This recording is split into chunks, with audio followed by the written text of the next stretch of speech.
Hear Me See Me podcast is sponsored by Zenoti, the #1 cloud software for salons and spas. Because when people feel good, they find their greatness. I am Stuart Roberts, and I'm really excited to introduce my new podcast, Hear Me See Me. It's just over 5 years ago, I did something that changed my life. What it did, more than I could have ever realised, it helped me. I have met some absolutely amazing people, some of the people that work in some of these places. Many of them are volunteers, but some of them it is their job. I'd had this idea after being inspired by a guy in America I'd seen cutting hair on the streets and seeing the difference it made to the guys who were there. This is more than a job, this is a calling. Hello, this is Stuart from Hear Me See Me podcast, and I've got another wonderfully interesting person to speak to today. Today I'm speaking to Debbi Clark. How are you? I'm fine, thank you, Stuart. Thank you for having me on your amazing podcast. You're very welcome. We don't know each other, we've never met. It's a surreal thing of modern age, isn't it, where you just connect with people on Instagram and that. Yeah. I'll briefly say how we did connect, because on a previous guest was Meg Matthews, and she gave me this lovely profile. I haven't placed this, it's happened to be next to me, this lovely profile picture of the lovely Meg Matthews. Oh, lovely. And then I got a message from Debbi saying, oh, I took that picture, and then I've been watching her work ever since. And I love what you do. I love the style of it. Thank you. So tell me, I want to know about you now. So take me right back. Ooh. The little Debbi running around. Little Debbi was very naughty. She was very naughty. Was she? Yeah, she was a bit of a naughty girl, running around. I went to school in West London. I lived in West London. Well, kind of out in Middlesex. We say West London, but it's in the suburbs. So I went to school. I lived out there, and then I left home quite young and came to London. And was a bit of a, the 80s party, 90s party, obviously late 80s. I'm not going to give my age away here. But, yeah, I was a bit of a party girl. Went out quite a lot, lots of friends, left school. I didn't go on to uni. I didn't do anything. I just literally partied quite a lot. I did a lot of, events and things like that. And I was doing photography with all my friends. So I was doing lots and lots of stuff. And then with my best friend at the time, we lived in Titchfield Street together in Fitzrovia. And she said, why don't you go for St. Martin's, because you're really good? And I said, how am I going to do that? I haven't got any exams. So basically, I got my book together. I was just photographing like lots of people, like in my day in Soho, because I was kind of a Soho girl, always hanging out in Soho, and I did this board, which was, remember the old peep shows? Oh yeah. Yeah, do you remember that? I don't know if you can see this one. This is my. I've got a story about one of them in a minute. Have you got one of those? Yeah, I've got a story about that. This lovely little boy. He was literally 16, and we used to look after him. He used to sleep down on Charlotte Street. We looked after them, and I did these pictures of people, and then I did a set of nudes lit by candlelight of all my friends. It was quite cool. Anyway, I got accepted into St. Martin's, which was amazing, and I went there on fashion and textiles first of all with photography, and I did my foundation, and then I went on to London College of Printing, which I think is now called London Digital Communications or something. But anyway, I was mad about printing, and I worked on film. I used to love the shapes and shadows. Black and white is my passion, I think, and I think you really get that texture. And I think for me, going digital was really hard because I spent so long, my days at St. Martin's and then London College of Printing. Then I left there, and then I went on to assist Terry Neal, Ian McKell, some really, really cool people in fashion. Sort of cut my teeth there, really. And then I just went on and started doing my own stuff. But I loved working in film. And then when it all went digital, it really put me back because I I'm really not very technical. I'm more of a creative photographer anyway. Technical is, also I have to click in. But so when I went to digital, I kind of probably stepped back a couple of years because, mind you, I had a baby then as well, so I was quite lucky. So I could sit at home and sort of focus on learning the digital aspect of things. And then I had another baby 4 years later. So I kind of stayed in London and obviously cleaned up my act, didn't party. I don't drink now, so I'm really proud of that. So, yes, 2 years now, I'm not drinking, so I'm really happy about that. And so I really think, to me, since I've, had children, I think I focus so much more and become so much more professional, because I think I was a party animal, and I was really, not a care in the world. And I was just not a different person. But I think that's what shapes you sometimes, because I was really wild. So I think, you see so much, traveled quite a lot around the world and saw so much. Amazing. I got this Olympus camera, right? And I'm going to show you this because it's Olympus Pen. And the reason I love it, and Olympus gave me it to use, and they sponsor me for my foundation. So, I run an art foundation. I run an art foundation supporting young people in vulnerable situations, or young people might be at risk of gangs and grooming. And Olympus sent me 14 EPL8s, and they sent me this Pen F, and I love it. And I'm bringing it in to show you because you can set your settings like this C1, C2, C3. Now I'm becoming a geek. And it can literally manipulate like images like film does. Right. And I know people say you can't get film as in film, but this is the closest I've ever got, on a digital camera to shooting on as it would look like on film. Yeah. And I absolutely love that baby. I love it. It's my baby. It just sits there and looks at me all day. Stroking it. I can see you like stroking it. I'm stroking him. That is lovely. I'm kissing yeah, so that was So it's obviously best to focus and try and get in early, because obviously I'm getting older now, and I didn't really start getting any professional work till I was 37, 38, because I messed around too much, And I think obviously I'd have been a lot further up in my life if I'd have focused, gone to art college earlier, and really pulled my socks up a bit, I probably would have got a lot further quicker. But anyway, here I am today. At the age of probably retiring. I'm just starting. No, I'm joking. Right. That's drummed up a few questions in my mind. Go on it, my darling. Yeah, don't stop talking. No, I absorbed all of that. And I did promise you a story, so I'll start with the story, the peep show story. Oh, yes. When I was when I was a young lad, we was up in Soho, having a little look round and the adventure of Soho. And my mate went in, I'm going in one of these peep shows. Look at that one I showed you, do you think? It could well have been that on Berwick Street. I had more hair, but I could have been that bloke. But yeah. we went in this peep show, and I was a bit reluctant. I'll give it all the big one, but I'm a bit worried about that sort of thing. I was a bit shy, you know what I mean? I give it all the bigger, but I'm all mouth. Anyway, I went down in this thing, and he went in there, and I was in here. We went in with the curtains, and then you put your money in, and then the thing come up. Now, I was expecting to see...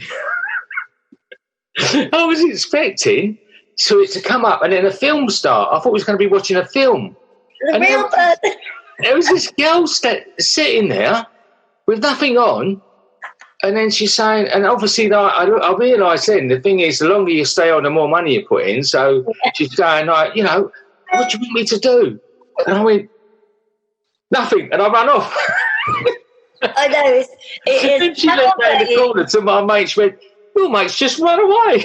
Oh my goodness. How old were you then, Stuart? I was pretty old for that. I reckon I was about 21 or something, or 23. I don't know. It's a bit mad though, isn't it? Yeah, I was just, the old what the butler saw. I think I was thinking I was going to. It's like an old movie game. This is a live person in front of me. Right, that's that. So that's my embarrassing Like, I love it. That's a good story. That's a very good story. Tells you a lot about me, that one. Another thing you said was, I love the fact that the way you were talking about film and developing film.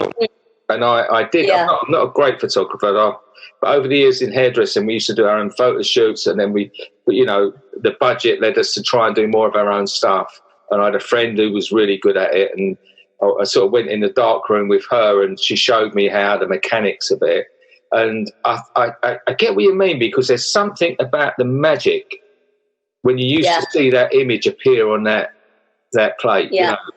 Yeah. And you put it in there, and it sort of starts to appear, and it is like, it's like being in fairyland or Wonderland. You're like, oh my God, because when you look at the negative, obviously it's the negative. You kind of know. But when you see it appearing, you're like, oh my God. And then you get your little wand and you're dodging and you're burning and you're like, yeah. So it's almost like you're playing with your light, manipulating your light. But you can, another thing is I can stand up because I'm really fidgety. So when I'm printing, I'm like standing up. So you can imagine that for me is amazing, because then I'm really in my creative world. Like when I get behind the camera, I think I literally transport. I'm not really in I'm not literally in the real world here. I'm in my world.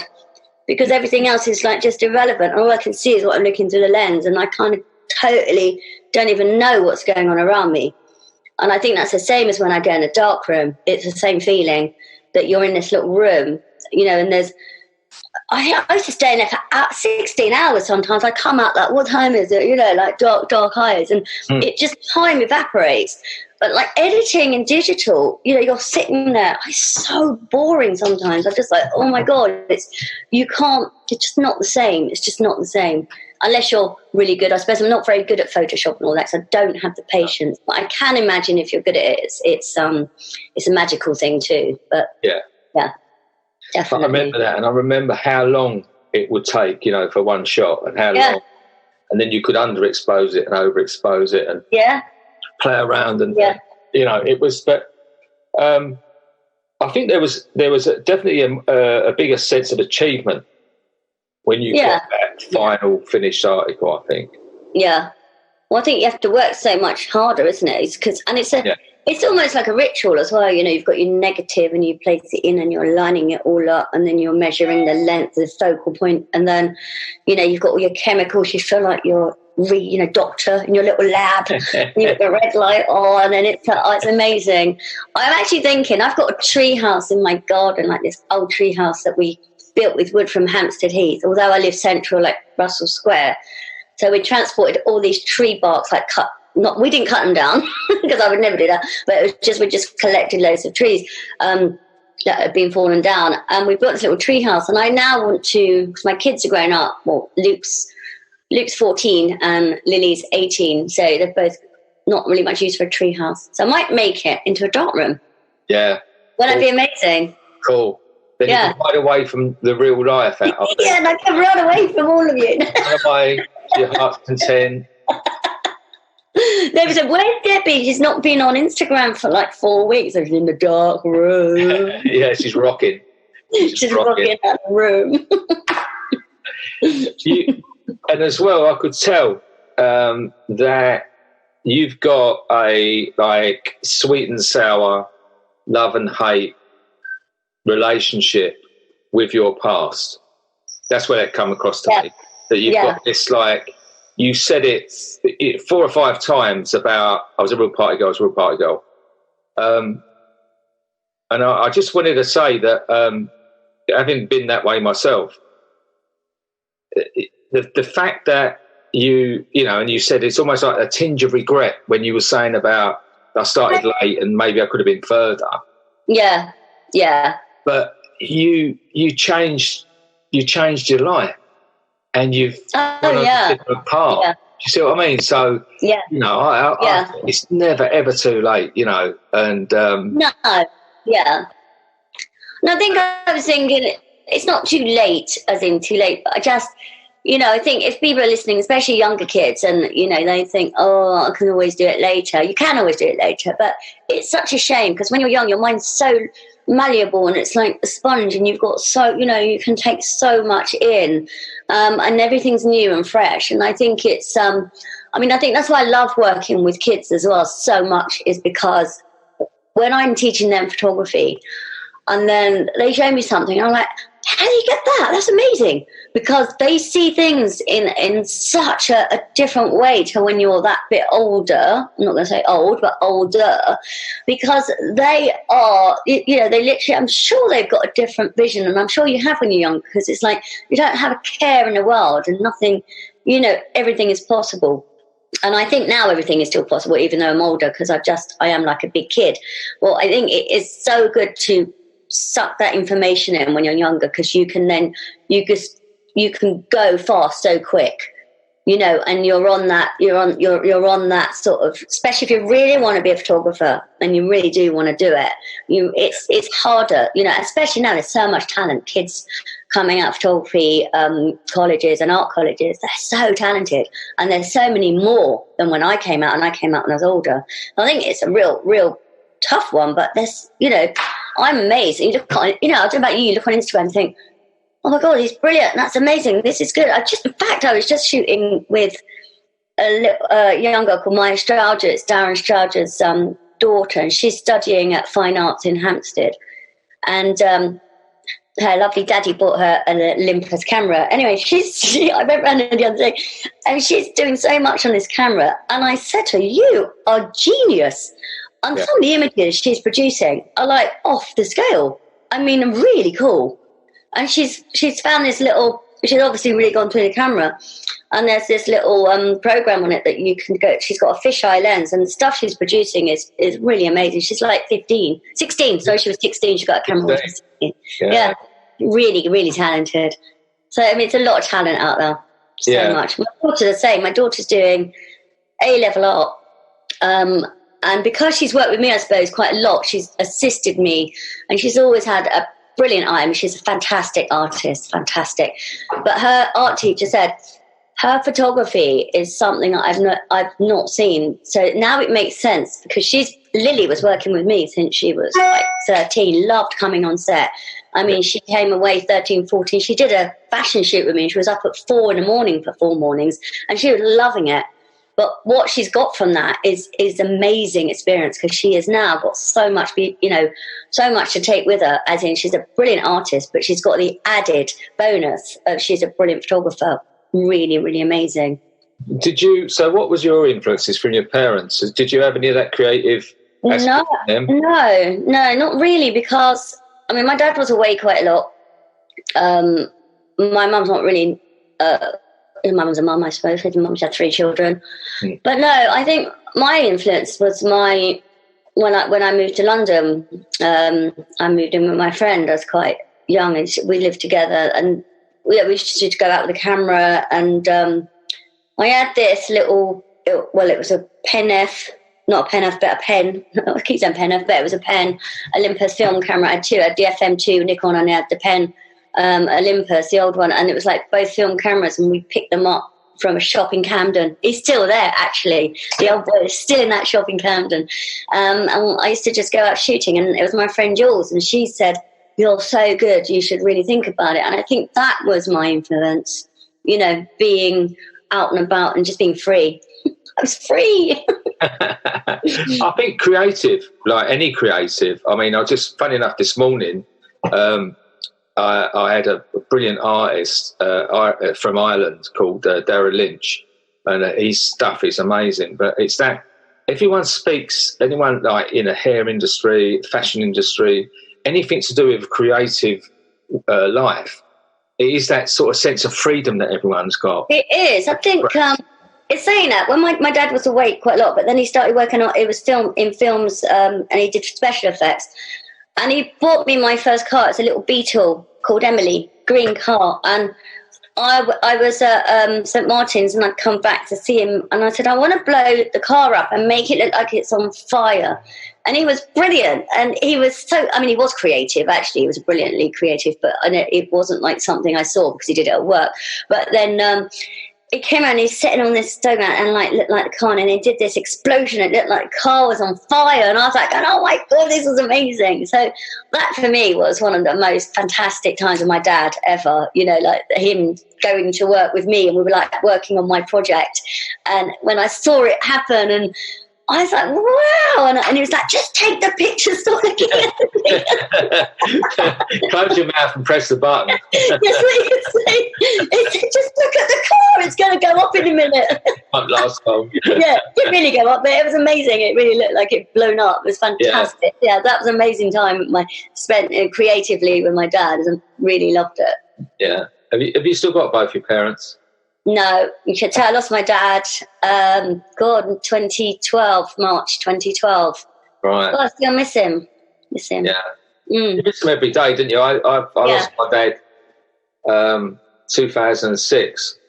And it's funny that he used to drive me mad. Like, he used to drive me mad. He used to embarrass me. All these things, and then you just... you turn into him. So I'm now embarrassed my kids the way he embarrassed me. And B, you don't appreciate them until they're not there anymore. No. It's a shame, isn't it, really? No, it is a shame. So you think, my dad, although my dad was away a lot and came back, and I was used to that. But it was really when, as I lost 2012, it's like 8 years ago. It's weird. You do, as you say, you miss them so much, and you think, well, I didn't really see my dad that much. Even when I left home quite young, and I didn't go home that much because I wasn't really that sort of a home bird, I was more like flying around the world. But I just really miss him. I think especially this time of year, Christmas, and I haven't seen my mum either. I haven't seen my mum since June because of COVID, because I don't want to put her at risk. And obviously I've got 2 kids at school, and they're not exceptionally careful in schools, and nor are the children. Let's face it, you can't expect them to be, Yeah. So I'm not going to see my mum probably this Christmas, but I think my sister will see her, but sort of sent her a great big hamper and flowers yesterday, and she's like, oh, I wish I could be with you, but I just, don't want to risk it, really. It's just too much risk for her. Not for a couple of days, is it? No, it's not worth it. We have a big party in January on my birthday. We have a huge party. What date in January? 28th. 28th? Yeah. I'll wait by the post box for my invite. You do that. You're going to have a big party, Stuart. Come along. Yeah, come on. It's going to be finished by then, please. It's got to be finished by then, hasn't it? Please, God, yeah. Please. You can have a nice virgin cocktail on your birthday. Yeah, I might let myself go. Yeah. No, I won't. No, I'll just have a... Do you know what? It's really weird. The only thing I miss is red wine. Yeah, I really miss a glass of red wine when I have dinner. And I'm never going to say never, but it is like something that I'm just so much clearer-headed and focused, and I'm so much... I don't know, I'm working so much better, like full potential now, and I just feel so much better. It is weird. It is weird how much it can affect you. Well, I think it's varying degrees. It's such an individual, personal thing. That's what I mean. It is individual. Totally. You can't sort of judge one person by another. No, not at all. It affects us all differently. I came to realise 2006. It was the year my dad died. That I couldn't do it anymore. And I'm grateful every day that I managed to stick with it. Yeah. And that was a real testing time, because I was only about 9 months in by then. Wow, and you didn't break when your dad passed. That's amazing. I had good people around me. I had a program. I had people to go to turn to. And for me, I needed that structure. I needed something to obsess on. And, I had enough of it in me to stop me, but what I look back at is I think I know what I would have been like. I know what I would have been. Yeah. how I would have, how I would have probably manipulated that situation for everyone to feel sorry for me. Bless him, his dad's just died, no wonder he's going a bit, dopey. Over the top, no wonder he's like, oh, bless him, give him another drink and all that. Whereas my mum, who was very reserved with her compliments, sort of said a few months after, you was a real rock when your dad died. I really, and that then you realise that's who you can be as opposed to who you were, and that clear-headed feeling that you've got. Like, life's tough anyway, but if you get to the point where it's having an effect on your life, it's hard to get all this stuff done. And as we get older, you get this sense of urgency, as you sort of hinted at, that you've got stuff to do. And you almost feel the clock going a bit, don't you? Exactly. I think that's what it is. You've got stuff to do, and you suddenly realise, like, oh my... But I think as well, you lose, when you are not focused, drinking, or you're partying, you lose so much time. And memories, actually, because this, it just wipes them out. But I also think when you're clear-headed and family, you just appreciate so much more, and then you feel stronger, and that's when you think, oh God, I want to do this, I want to do that, I want to do this. So, and I think that's what keeps you going, and it's so amazing. It's an amazing feeling, and it's just like every day you want to get up because you think, I've got to do this, I've got to do that. And it's like, yes, and nothing. Sometimes I get super tired, but I just go to sleep for the day. I have one day off and just sleep. If I'm really tired, I'll just have a good day in bed, and then it just revives me again. Whereas, when you're partying, you have every day in bed and you don't do anything. It's mental, isn't it? But no, I think life is just amazing at the moment. It's really weird, lockdown as well, because I created this project in lockdown with my kids at Sir Hubert von Herkomer Arts Foundation, which is now called HVH Arts for shortness. Oh, right. So we rebranded because the name was so long. So it's called HVH Arts, and I created this program and sent the cameras out to all the kids, and they did this amazing. I'll send it to you. Actually, it's just being published because they did their life in lockdown. Because and it was absolutely, one of the kids, Lewis, lived his life through a Lego game. And he made all these little Lego men, and they were all going to places, and they were getting on the aeroplane, and it was everything that you want to do, but you can't. Yeah. And another one was living his life through buildings. So he'd just take like structures of buildings and then make them into like places he wanted to be. Yeah. And then but the photography was, so I did that for 12 weeks, and I taught it on Zoom. It was really hard, but they loved it. They absolutely loved it. So, that was one of the, to me, lockdown was quite creative still, and it didn't go away, and I just kept really creative, and the kids produced this incredible, incredible, that living in a pandemic, and we're going to make it into a hardback book. Yeah. And there's about 30 children and families all through it. Another little one was living her life with a rabbit. So she was living like Jamila. She was talking to a rabbit, and she'd get in the cage, and then she'd be directing her mum as to what she wanted to talk about, and she'd be having tea with him. And, the pictures and the content, it's just fantastic. Yeah. So that to me was, again, it was like, well, lockdown kind of went. And then I think the worst lockdown was the previous one. This one just gone, because it was like, what's happening? Well, what are we doing? And nobody really knew what was going on. But... Oh. We're all coming out, and there's a light at the end of the tunnel. So I'll see my mummy soon. I see you light up when you talk about the foundation and talk about it.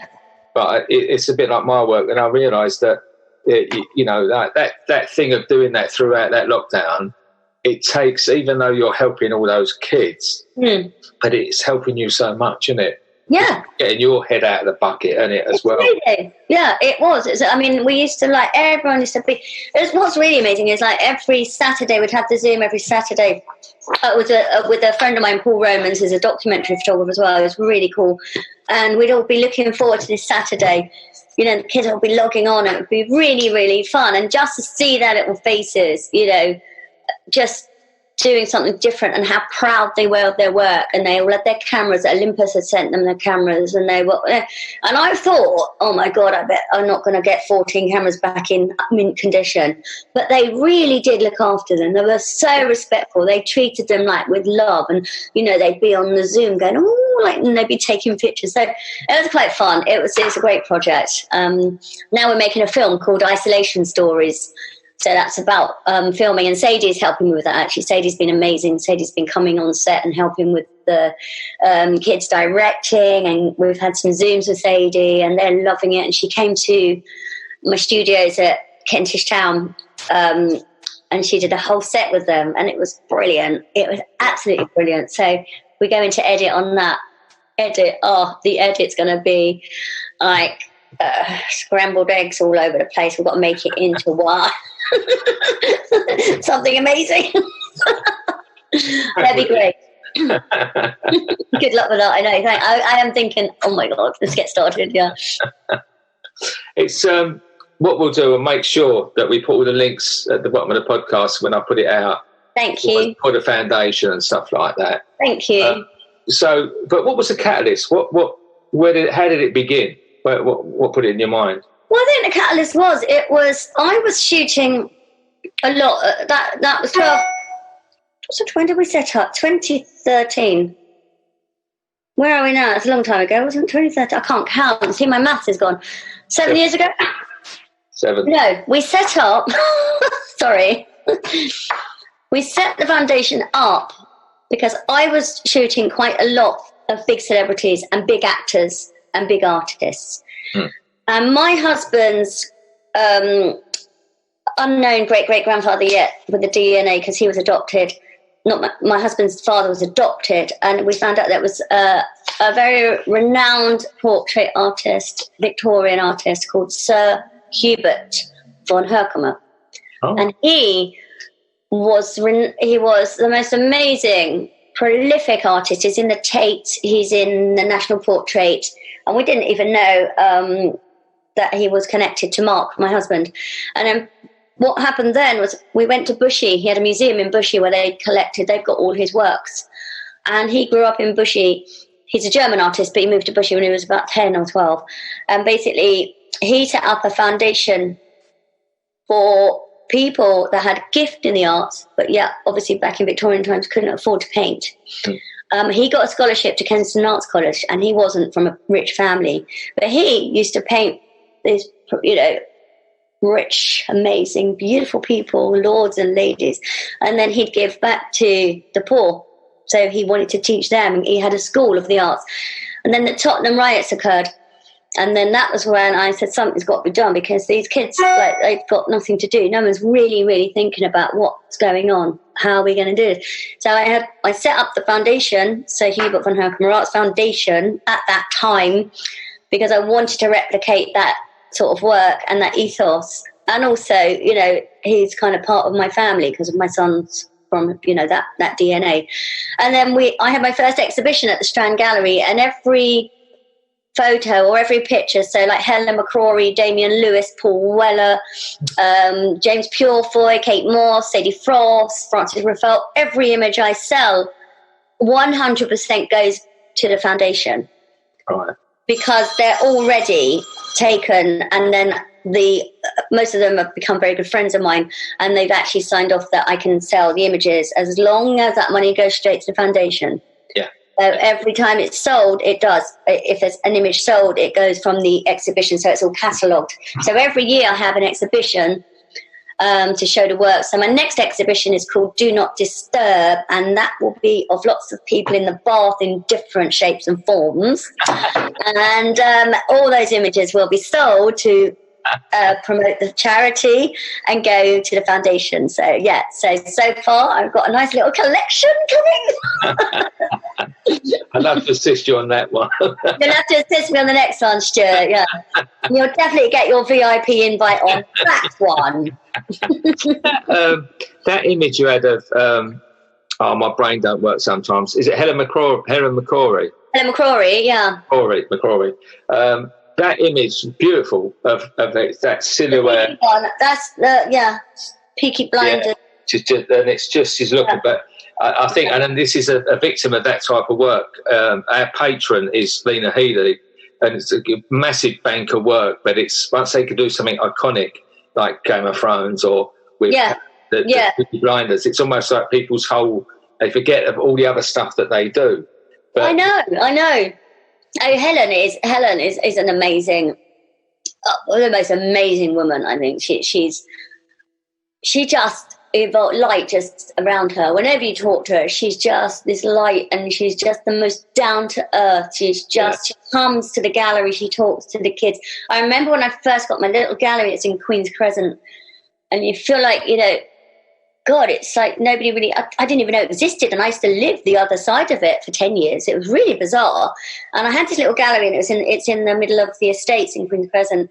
And when I first moved in, she's like, I'm going to bring Gully and Mal on. And she came along, and they were lying on the floor sketching, and it was such an amazing, she's so cool. She's so real, and she's just so super, super beautiful. Like, she is amazing. I just adore her, actually. Love her. Yeah, it is, isn't it? I think what it is a certain thing with celebrity that, they're just, what did someone say to me the other day? Oh, good friend of mine, Stu, he said, they're just bones and skin. We're all just bones and skin, and I like that. I know. That's true. I mean, everyone is bone. It's very true. And I mean, and it's really weird. I think the most iconic actors and the most people that are really up there are the most natural and the most down to earth. And they're the ones that just don't have a stick up their bottom, so to speak. They are so cool. And then it's some other people that kind of really are not. I'm not even going to go there. But anyway, other people sometimes that you think, why are you like that? Why are you such a deep? What's going on with you? Yeah. I just don't understand it, because we're all people.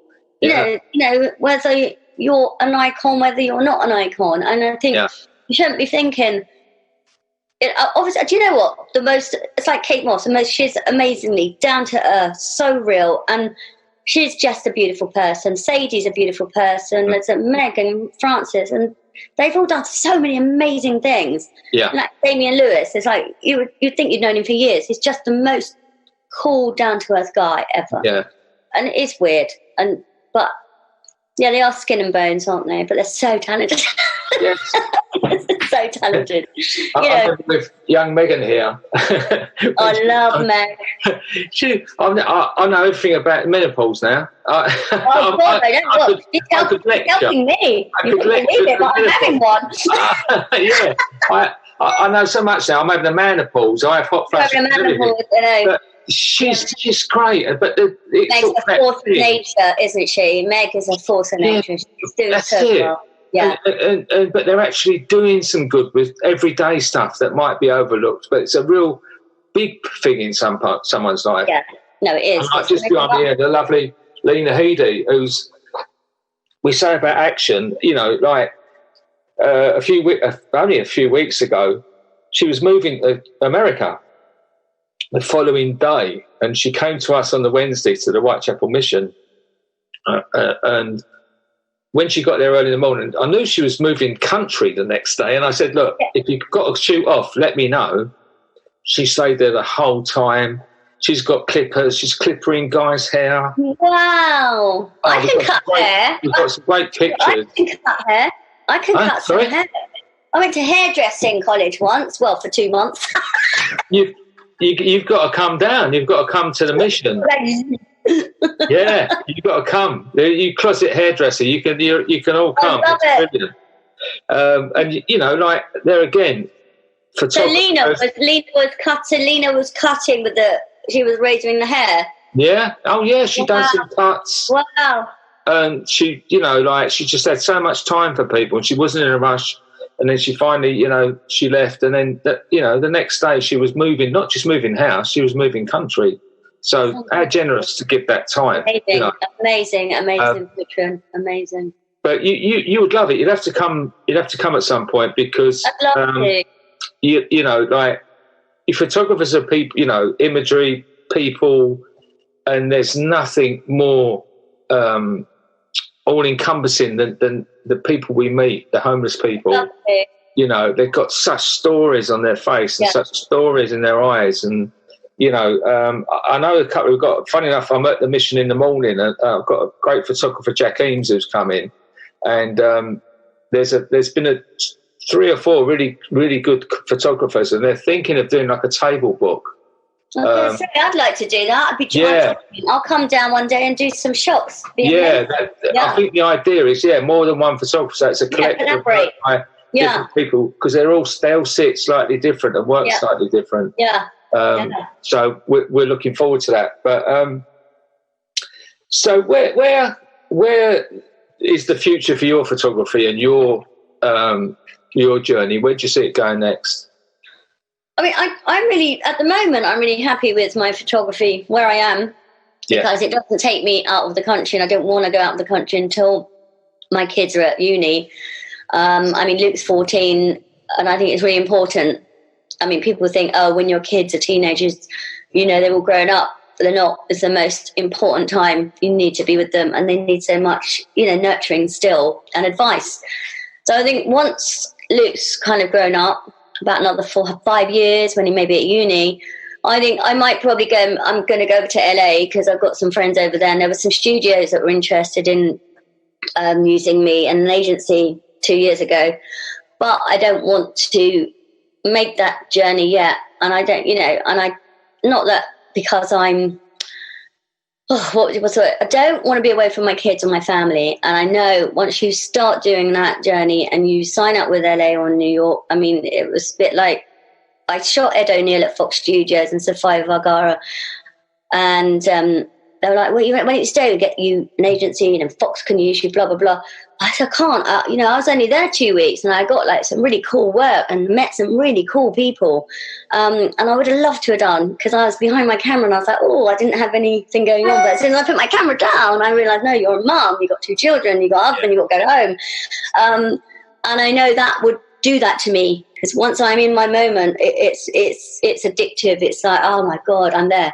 So I will do that in 5 years' time. I probably will go and stay in LA for a while and, like, you know, get an agency out there again. But for now, I want to stay here. I've got an agent here. I'm really happy with what I'm doing. I'm doing loads of portraits, and I'm also CEO, as you know, of the HVH Arts Foundation, which takes up most of my time as well. So really, I'm using my job to feed my foundation, if that makes sense, because I want to I can see so much help needed still where I'm working over at Queen's Crescent and Camden, Mansfield Road and Islington, all around London. There's a big need to support kids, and I do see the light at the end of the tunnel, because I'm already helping this teenage music mentoring project. I'm helping about 12 kids at the moment, and I've been doing it for a year, and now we're at risk of gangs. And I've already seen a positive step in a year. Yeah. And I know if I continue that journey with them, they're now 14, I can continue that for 2 years. I know they won't end up being street dealers. I know they're going to do something really cool with their life. So that's really where I'm going at the moment. That's like a miracle, isn't it? That is just... You know, you can't go for the numbers, but then to get a few little diamonds. I got 12. It's hard enough to get. I mean, that's after a year, and that's all positive work that's been doing. But people go, oh, that's not many, 12. But it's a lot when you know how hard it is, right? Yeah, you know, and when kids at 12, 13, 14 are going on their bikes and they got 400 quid cash in their pocket, it's very hard to not make them do that. Yeah. You know, it's tough. This is the realities. This is what people don't, you know, they don't really understand sometimes. Yeah. That the draw of like going to college, slogging it out, not having much money, to the draw of like, you know, 10 minutes, you know, 200 quid, 10 minutes. And that's really attractive to young people of this age. You know? Yeah, cool. I mean, you know, it's quite attractive to a lot of people anyway, isn't it, when you think about it? But you know, it's a bit like, but they don't get, you know, they kind of don't get, they get not sort of, they have to work for their money, but they kind of, when they've got their week's money and they're showing it off, and you know, I said you won't be showing that off when you get caught, but they don't see it like that, so it's quite hard. But they're really lovely kids. They're really lovely kids. They're deep. They've got a lot of depth to them. And, you know, they just need people to believe in them because they're not as lucky as, well, that's as my kids. They don't have mum and dad that go, yeah, that's great. You're going to do this and you're going to academy and you're going to go to art college and da-da-da-da. They probably look after their parents sometimes, you know, most of the time, actually. So they're the breadwinners, and that's hard. And that's reality over there. So it's tough. It's there's a guy on my podcast quite a few episodes back called Paul Hannaford. Mm-hmm. I'd urge you to listen. Oh, it wasn't watching then. You could to listen to that one. It's an amazing guy, and it's Paul Hannaford. Hannaford. He's a guy I've known in recovery for many, many years. Okay. And he goes out to school. He was a real class 1 naughty boy. Yeah. He looks the part. He used to be the part, but he's changed his life. And what he does, he goes into schools and he talks about knife crime, gun crime, gangs, really? and all of that. Maybe I could get his details off you, actually, anyway, because it might be nice that I could talk to him because it kind of connects with quite a lot of work we're doing. He's just written a book this week, I think it came out on Amazon, his book, But the interesting thing I find is it's relevant to yours, is that when he first started going, headmasters would approach him and say, we've got a problem with our 16-year-olds. Can you come and talk to our 16-year-olds? And he'd say, look, no, I need to talk to your 11-year-olds. Exactly. Thank you. Yes. Thank you. Because that's what I am trying to say to this youth task safety force trust anyway in Camden. And I said, you're going from the wrong age. They're saying, no, it's got to be 16 to 24. I said, no. It's got to be 11 to 16 because by the time they're 16, they're used to earning a lot of money and you can't stop that. And you can try, but it's not until they've been away and but caught, then they think about it. But what we don't want them is going away. So prevention is better than cure. It's the same old adage, isn't it? It's like, you know, prevent. But no, it seems like everyone wants to get it and then try and stop it. But no, we've got to try and help them from the very beginning. And that's 11 years old is the key age for when it all starts. Year 7.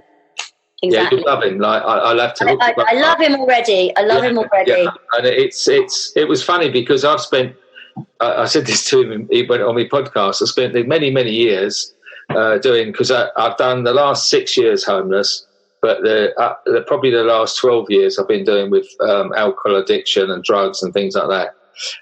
And my kids, he went to their school and he'd done his talk at their school. And they come on and went, Dad, this guy come to our school today is Paul Hannaford. I goes, I know Paul, it's a mate of mine. What, you know him?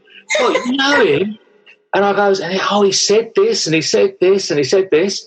And I was getting a bit, I've been saying that for years. What yeah, that's the thing, isn't it?